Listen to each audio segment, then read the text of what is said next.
everyone. Thanks for coming along to this session. This is called A Tale of Two Sites, in which we'll present two different site development rounds that I was involved with. So let me just show you the opening paragraph of A Tale of Two Cities, which have a bit of a read through it because I think it's probably fairly typical of a lot of website or platform development processes, highs and lows. So today we're going to just cover off kind of what we did, how we did it, what we learnt, and sort of the future, where to next, with the subplots being sort of talking about the highs and lows of it, how we solved some problems. The idea around this particular presentation is about sort of going from print to digital as well. So we'll cover that off too. So let me just introduce the speakers here. I'm Megan Watson. I'm from the Department of the Environment and Energy. I'm the product owner for the Digital State of the Environment report, which we'll be talking about today, and co-product owner for the Sustainable Development Goals website that was developed just this year. I'll hand over to Jeremy and Julie to introduce themselves.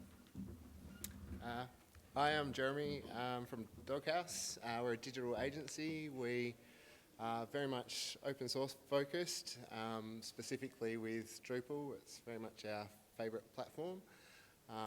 We're based in Perth, Melbourne and Croatia now, and yeah, have worked with Megan, State of Environment, with a couple of projects now and a number of other GovCMS related projects. Hi, I'm Julie Boulton. I'm from the Department of Foreign Affairs and Trade. I know nothing about Drupal. I actually don't even know what it stands for. I'm not very good with IT either. I actually wrote my notes on a pen and paper, which these guys think is hysterical. So I think that kind of puts it in context, the level of inexperience that these guys had to deal with in pulling together the site. I should also point out I'm not from DFAT's IT side either. I'm actually from the policy side of dealing with big picture global issues. So this was a completely different thing that I got involved in.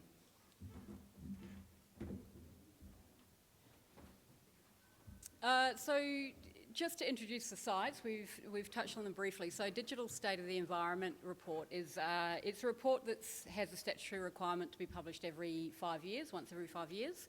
It's got 9 themes, so sort of 9 major content areas, as well as an overview report and a driver's theme. And it reports, within each of those themes, it reports against 6 frameworks. So there ends up being a lot of content.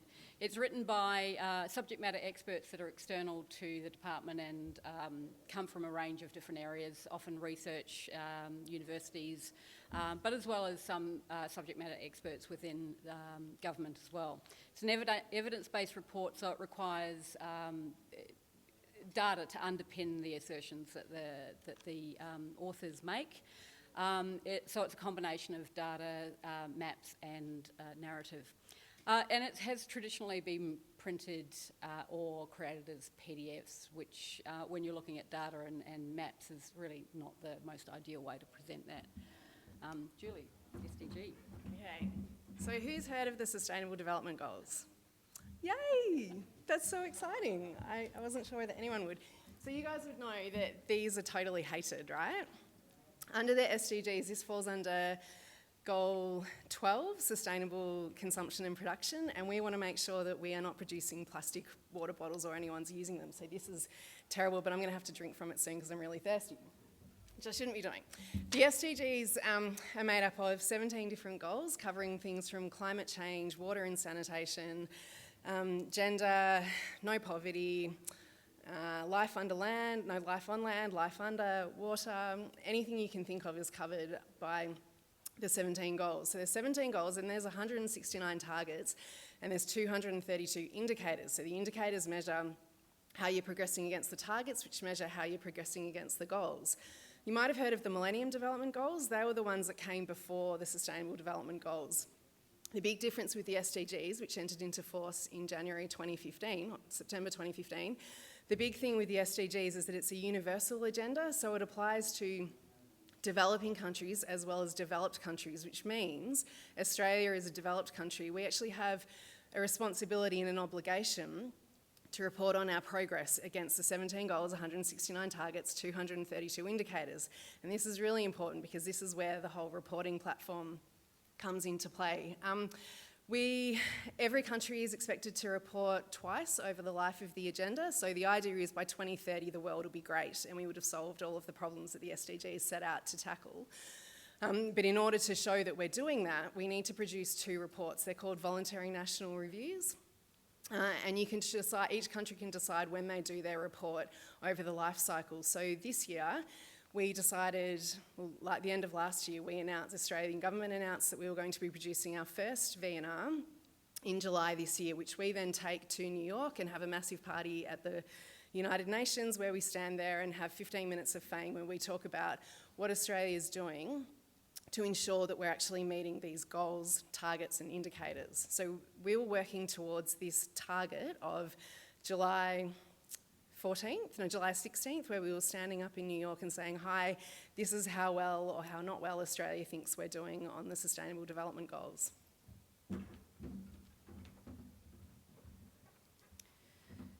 So what we did. So the first step was from an SOE perspective was to take the 2011 report, which was 932 pages printed in a massive volume. So when I've talked about this in the past, I've had a bit of a photo up there of how big the hard copy report was. But we wanted to put that up online, and we also wanted to take the 2016 report, which was about, if you printed it out, about 2,000 odd pages of more content, and put that up online. And then try to make that usable with some really good user experience and good interactivity, and basically allow people to be able to compare findings from reports over time. So that was one of the core principles of it. We want to build in the interactivity. As I said, data locked in a PDF is pretty useless, really.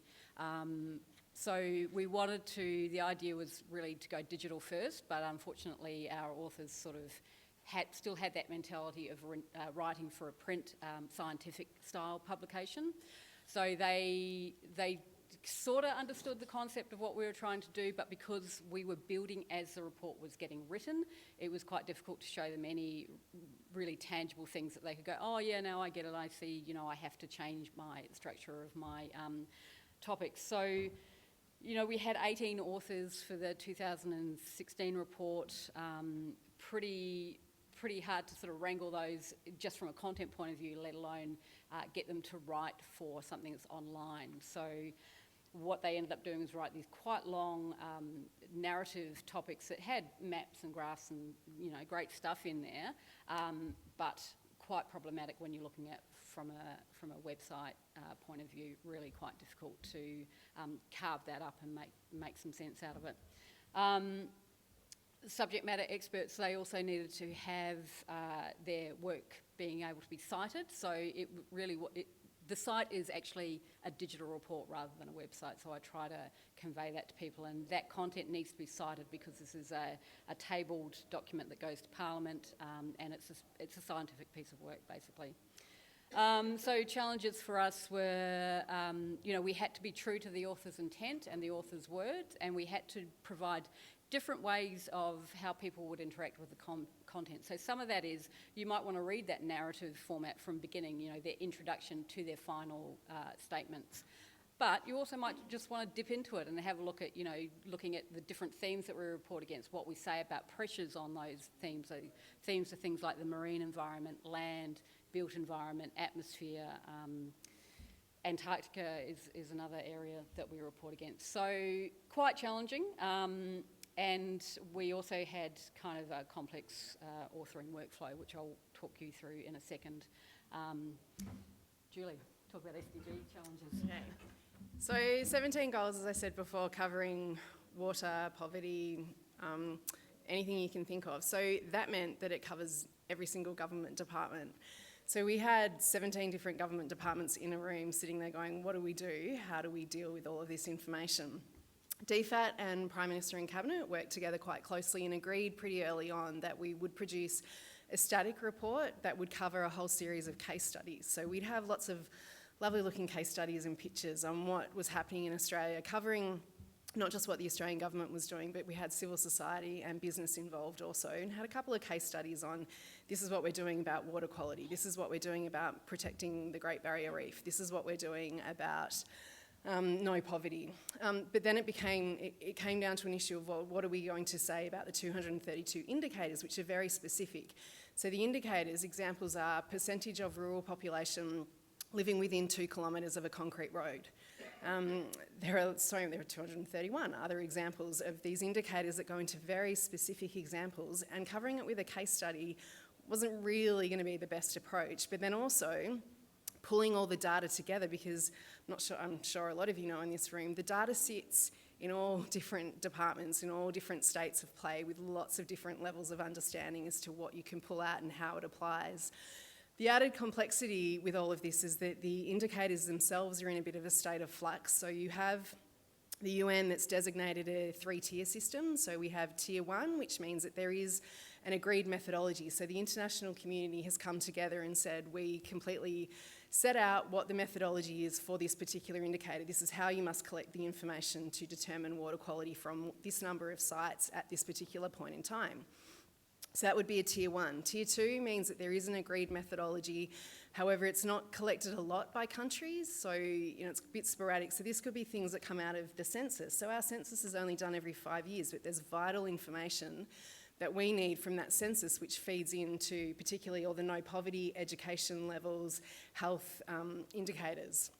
Then there's tier 3, which means that there's no agreed methodology. So yes, we've got, out of these 232 indicators, we had 68, I believe it was, but the numbers kept changing, which was an added complication because the UN meets routinely to decide on have the statisticians done the right job here? Have we got enough information now to switch this from a tier 3 to a tier 1, or from a tier 1 down to a tier 3? So we were constantly dealing with a moving feast of what was it that we were going to report on.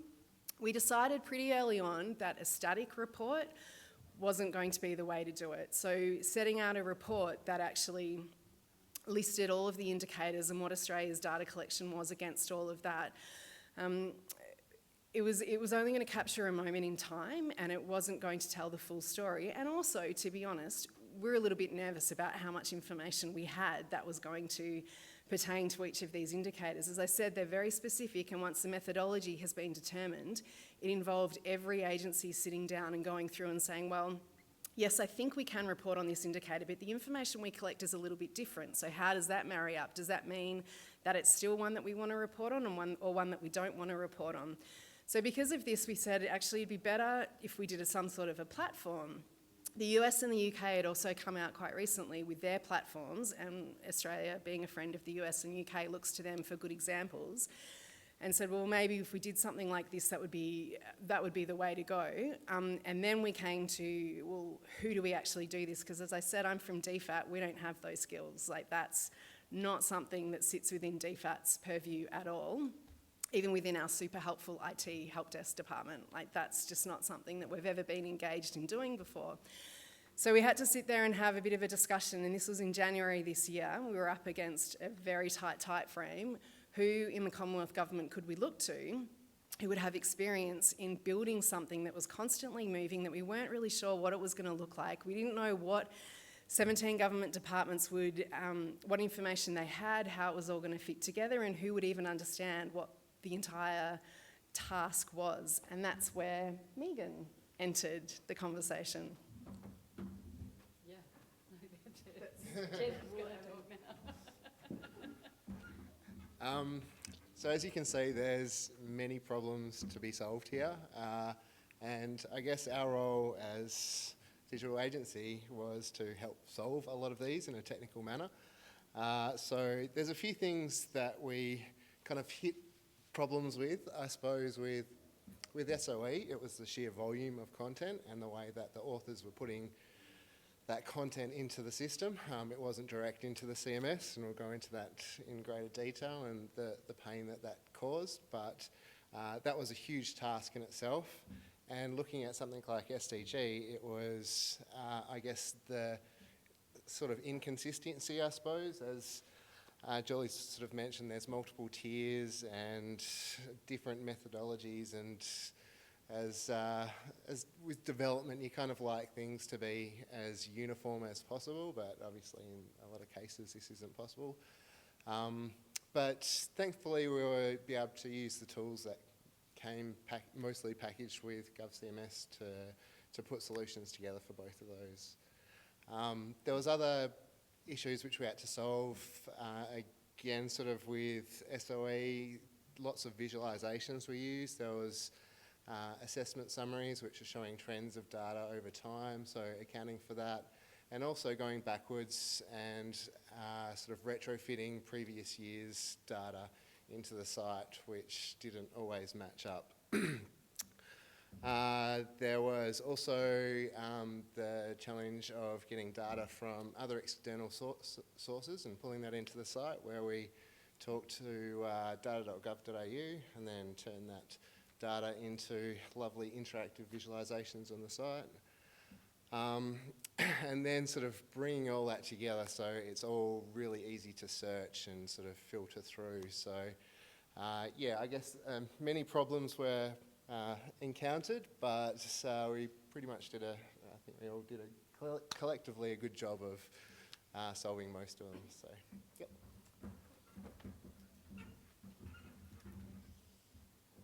So just to give you a bit of a visual idea of how the site's then are put together. So this is digital SOE. It's sitting on GovCMS. It's software as a service. All of our data sits on data.gov.au, and we did that because we wanted to embrace the whole open government, open data agenda.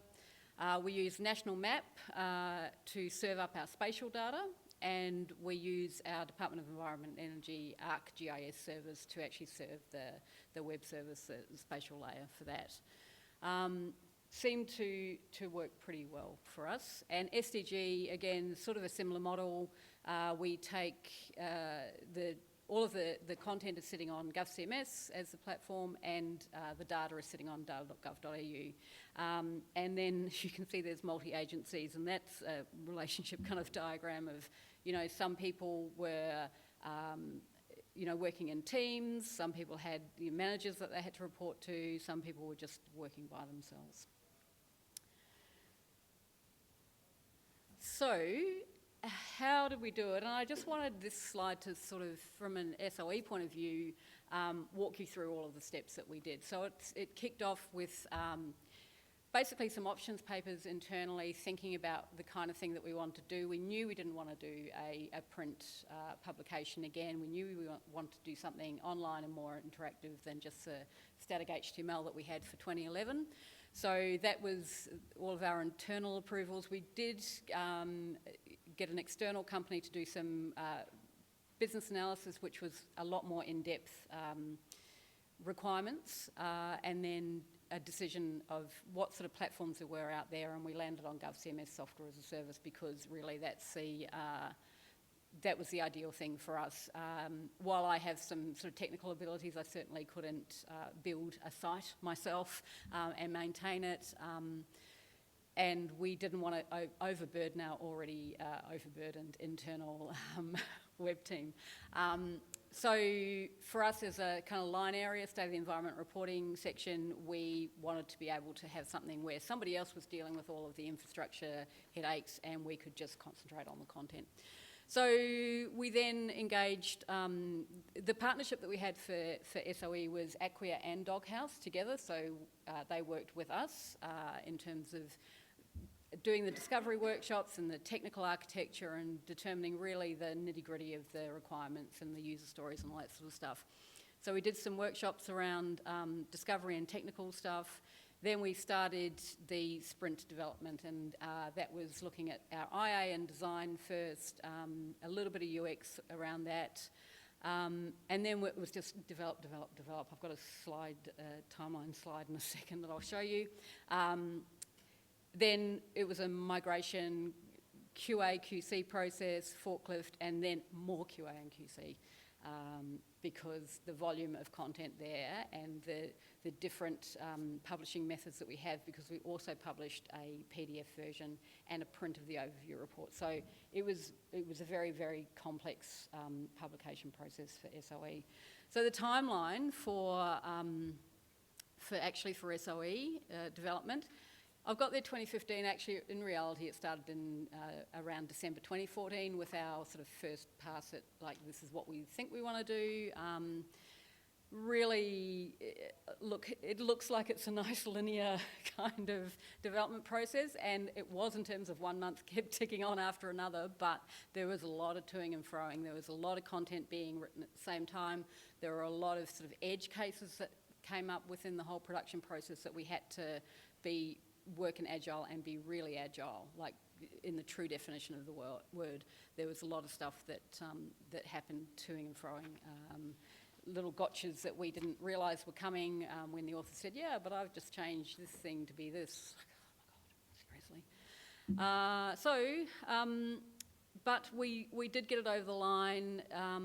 Probably by far the hardest part of that journey was towards the end, and I think that's true for probably every web development or every kind of development process that there is, and doing the quality check that what we were putting up online actually matched the PDF publications as well and what we tabled in Parliament. So it was really all hands on deck in that first part of 2017. So quite complex. And just to give you an idea of that, when I'm talking about the complexity, we started off using MasterDocs as our content authoring platform, which held a lot of promise, but for various reasons, nobody's fault really, things just panned out that we ended up having to work in Word, largely because our external scientific editorial company that we used, who are really fantastic at science communication stuff, they wanted to work in Word because there were some limitations with MasterDocs.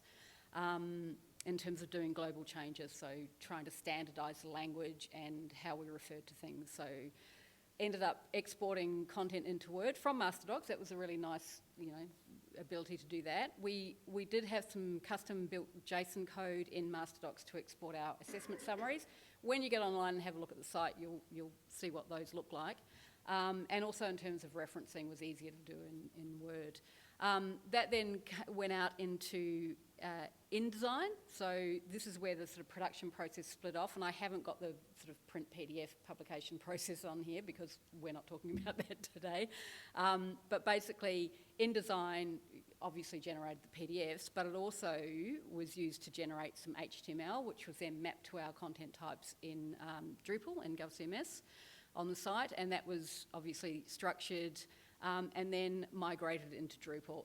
That makes it sound easy. It wasn't. There was so many backwards and forwards in this process that it was quite a nightmare.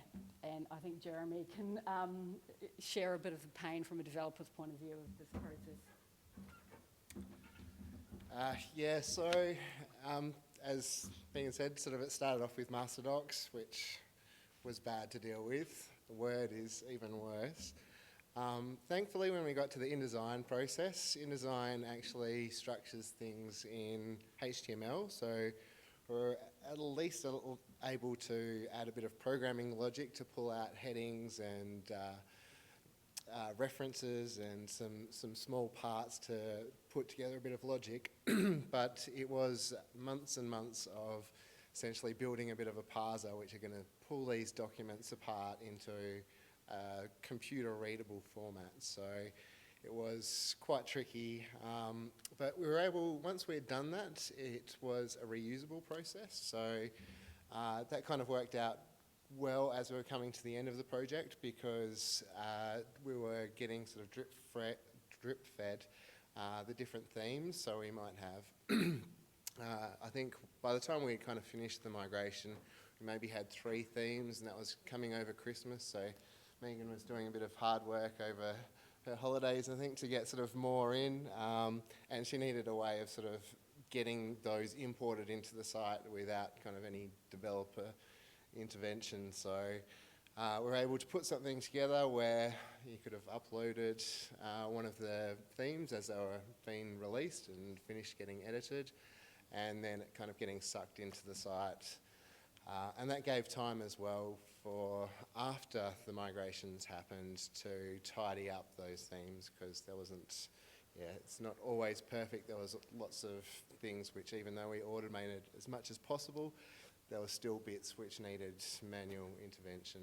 But compared to doing it all manually, it was quite a time saver, especially as we were getting to crunch time towards the end. There wouldn't have been enough time for someone just to type it all manually into the site. So hopefully in future reports that we actually sort of cut out some of the earlier steps and don't use Word at all and use a proper authoring platform. But it's just thinking about not having to write terrible migrations again in the future, but we'll see how we go.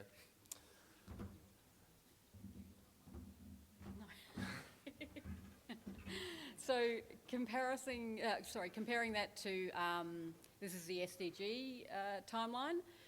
Started in earnest in March, like quite late March actually, with an ROU. So if you're not familiar with that term, it's like an MOU, but it's a record of understanding between DFAT and DOEE. And so that's where we kicked off. And a lot more simple in terms of the requirements. There were only 3 levels of pages on the site. I think 1 content type as opposed to multiple in SOE. So fairly standard approach here, just discovery and design workshops, looking at doing some wireframing and prototyping, development, looking at the IA and page structure and all the technical details. So a couple of months of development, so pretty much 3 months of development and a month to then enter the content. The idea was that we could do all of the development and get all the content in before we forklifted. That just didn't pan out timing-wise, and that certainly wasn't Doghouse's fault. It was our agencies just really not getting engaged until the last minute and going, holy shit, we've got to get something up here. So we had to put all of the actual content and the link-ups to the data with the visualisation module on the site after it had been forklifted over to GovCMS. So did you want to have a little chat about talking about the relationship between agencies and us and the pains of data? Yeah, I came up with an analogy before that I feel compelled to share with you. I built a house a couple of years ago and I was living in Korea at the time. So I never met the architect or builder. We did it all over Skype and FaceTime, and it was a bit weird. But we did the whole thing successfully, which was amazing. So when we came home in January, we turned up and the builder was waiting for us with the keys to our house and shook our hand and said, hope you like it, and we did. It was awesome. So it worked really well, and I kind of feel that was the relationship we had. Like, if I'd known beforehand what was involved in building a house and all the decisions you have to make and just the complexity of it, especially dealing with a builder and architect and suppliers living in Korea and they were here, I don't think we would have ever entered into it. And I feel that's DFAT as the consumer. Like, if I'd actually had any idea of what was involved and what we were trying to achieve in about 4 months, I don't think we could have possibly entered into this agreement or entered into this arrangement. But because we had an amazing architect and builder who actually just got the job done, and I kind of just chose the tiles and sat there and went, I think I'd like it to look like this.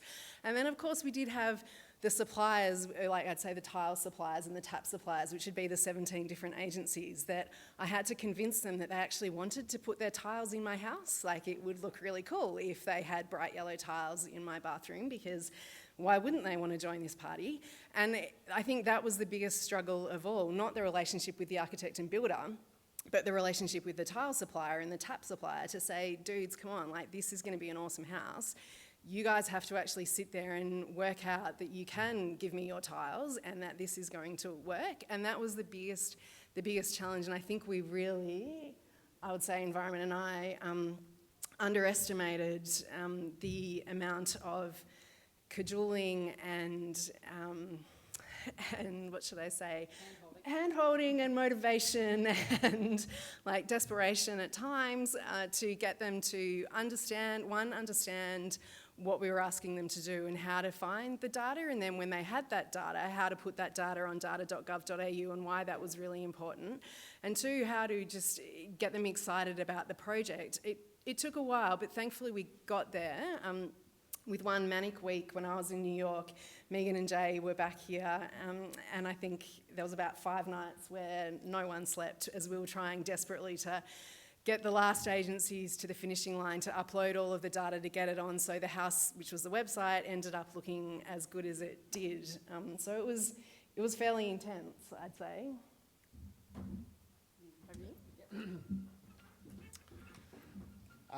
So I guess for us, SDG compared to, say, SOE was a walk in the park. It was obviously still a very similar process. We put in some design and discovery effort and really sort of analysed, I suppose, what the other countries were doing, and then spent close time with Megan and stakeholders to actually put together something that's going to work well and look really beautiful. Putting together the site itself was pretty swift. There was some little gotchas, I suppose, which we came across towards the end. I guess getting the site ready for forklift, we kind of drew a bit of a line in the sand to make sure that the site was finished by a certain time, so we had it ready for the content to go in. So sort of getting some of the audits that are required for GovCMS sorted. And then post that happening, development agencies kind of lose a lot of the power because a lot of that gets handed over to GovCMS teams. So there were a few gotchas where we had to sort of get some extra help to finalise some of the last bits and pieces, but in general I think it was really successful. It was a really fun thing to work on, and I think it's the most beautiful SDG site in the world, so yeah, it came together. Yeah, everyone says so. So yep, that's good. Yeah, cool. So really, what did we learn? So for me, you know, there was a great deal of trust between myself and the developers. I'm talking about the SOE project here, and certainly for the SDGs as well, it goes without saying. But it was such a large and complex project and quite high profile. People wait patiently for the SOE reports to come out, and there's always a lot of interest in the months leading up to those reports coming out. And I had promised the world very early on, and fortunately I feel like we delivered, or if not quite the world, then, you know, a continent. So we worked in sprints, and that was absolutely essential for our project. We couldn't have done it any other way. There was no way we could determine exactly what we wanted. We had a good idea early on, but like I said, things did change quite a lot, so we needed to be very adaptable. And we were also trying to build for, you know, the future SOE reports, so that was getting built into all of the ideas and the architecture and the design and the interactivity as we went. So yeah, just trust that the people that you're working with know what they're doing. Yeah, the two companies that we used were absolutely great with that. They just asked us what we wanted, and we all worked together to have to come up with the solutions. And there were definitely best of times and worst of times throughout that project, for sure. You know, towards sort of the middle to end of it, I was making, you know, 3 to 5 really important decisions every day, and it was absolutely exhausting. But one of the keys to sort of delivering it was we planned before each and every sprint, and it might only have been a half hour, an hour plan. For, you know, at the beginning of every 2-week period, we did sprint retrospectives. You know, we were truly agile, and we definitely, for bigger bodies of work, we sort of had half-day, 2-day, 3-day planning sessions for it, and that really helped to make sure everybody was on the same page with what we were trying to achieve. I have learnt that, you know, print to digital is hard. It's a mindset. It's a shift in the way people write content. And that next time round, you know, API first, like try to make everything API and interactive. So, Julie, what did you learn? Wow. Making a website's really hard. So I think, that you need to be a translator. There needs to be a translator in the room, would be my hot takeaway, and that's what I became. So I'm not a developer by any stretch of the imagination. I'm not a data scientist either.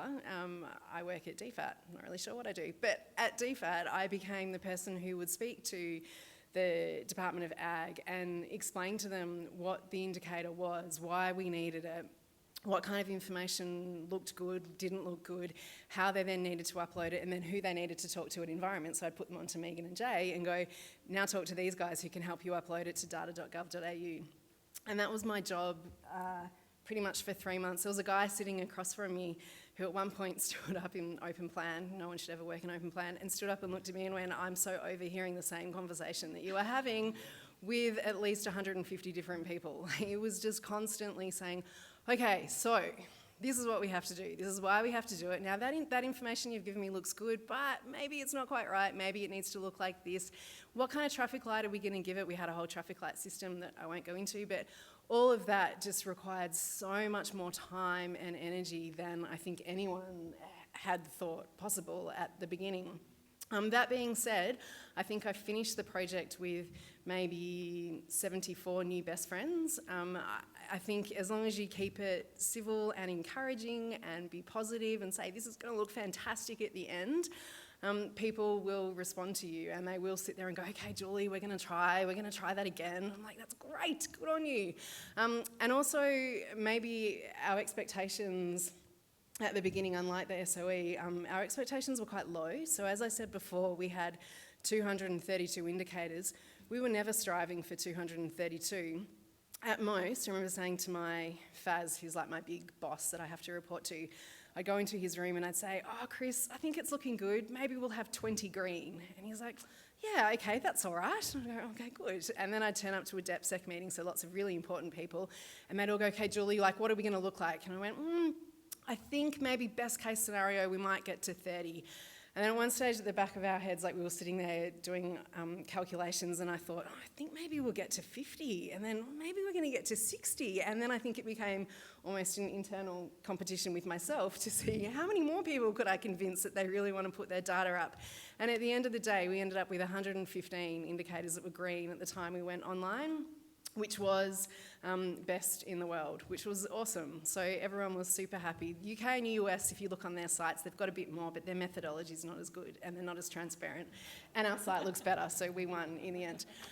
So yeah, I think it's just a matter of persistence and really having someone who can speak a few different languages, not well, but they can try. Cool. So we've got a couple more slides. Sorry, I think we might go over time slightly. This was the part of the documentation that we did for people, which nobody read. We created some really awesome documentation for everybody for the SDGs, how to determine what your indicator status would be, and some great documentation on how to get it up online. Nobody read it. So the future for us for State of the Environment is we've done some user research. We're going to dig a little bit deeper into that. I want to do some more tailored content, maybe some build your own report style stuff, personalisation API like I mentioned. We'll be gearing up for the 2021 report, but the next big thing for us is to migrate over to Drupal 8, which is actually going to be a huge exercise. But we're in a lull at the moment with the report, so it's a really perfect time for us to do that. Do you want me to just run through SDG things? No, actually, you can do that. All right. Okay.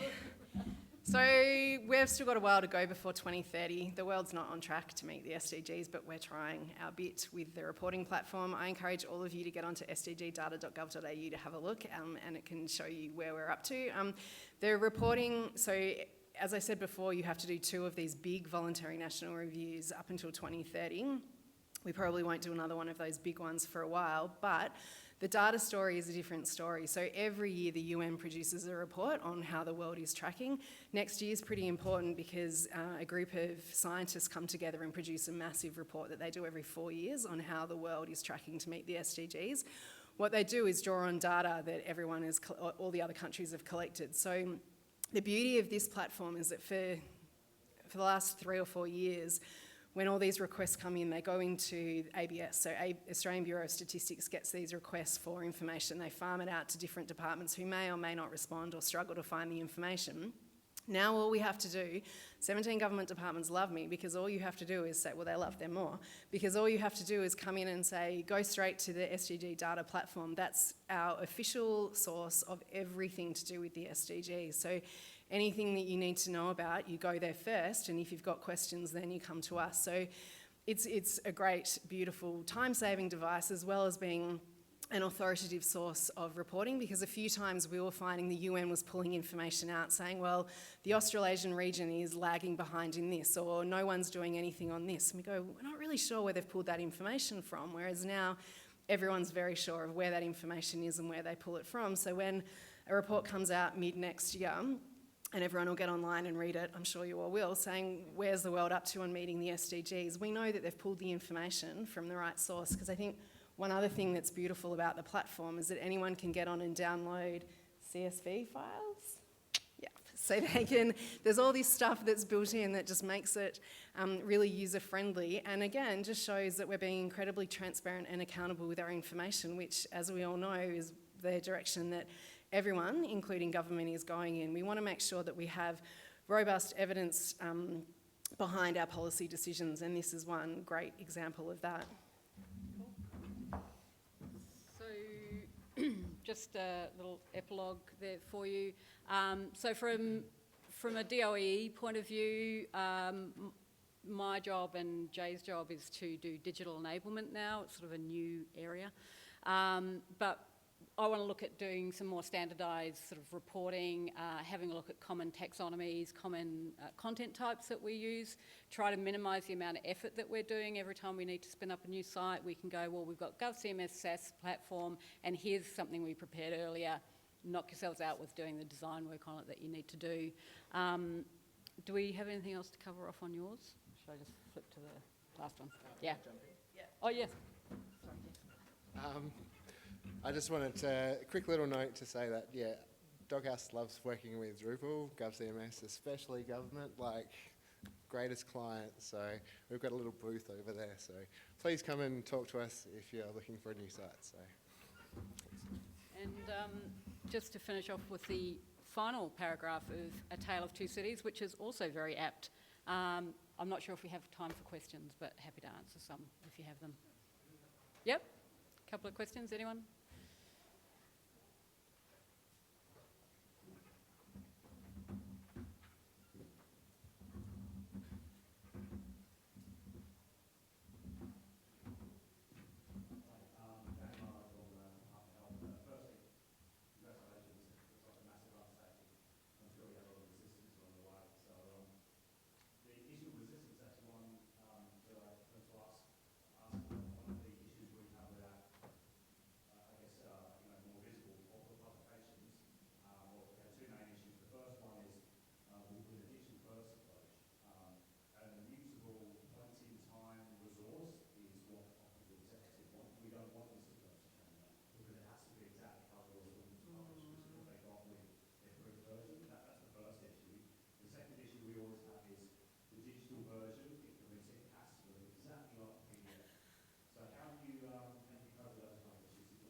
We had those exact issues. So from the State of the Environment report point of view, we did have licence to sort of carve things up a little bit, but if you actually pick apart the site, each of the themes that we report against can follow that linear narrative that looks like the print publication. And we took the styling of the print publication. So SOE is probably a little bit different because it is that snapshot in time, and it is actually never going to change. So I have to sort of fight off this desire from internal people to go, we need to update the website. It's like, no, we don't, because actually it's a tabled, snapshot in time document. So, so I guess we were lucky that we could just take that structure of the report, but we were permitted that freedom to say, look, take all of the biodiversity pressures, and as long as the taxonomy terms can serve those up in that linear narrative as well, that's how we got around that. So we are totally faithful to, if you download the PDFs, you will be able to match it word for word for what's up online.